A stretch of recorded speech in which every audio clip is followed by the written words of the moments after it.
set to make its official debut at the 2018 Geneva Motor Show next month. The four-door AMG GT Coupe is currently undergoing testing all around the world.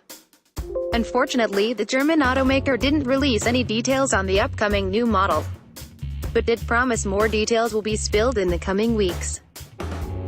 What we do know is that the four-door coupe will set its sight on the Porsche Panamera, and Mercedes-AMG gave us a good idea of what to expect with the AMG GT concept that debuted at last year's Geneva Motor Show. Reports say it will have up to 800 horsepower, but not at launch. Initially, the four-door model will borrow its powertrains from the AMG GT Coupe, but eventually a 4.0-liter twin-turbo V8 paired with an electric motor will arrive. That hybrid model will offer torque-vectoring all-wheel drive, but currently it's unclear if similar technology will be used on the non-hybrid models.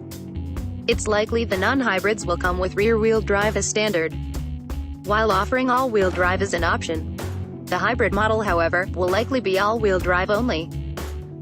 The four-door AMG GT Coupe will ride on the same platform as the new E-Class, rather than a stretched version of the two-door AMG GT Coupe's platform. It's still unclear what Mercedes-AMG will call the model, but we'll know more next month once it officially debuts.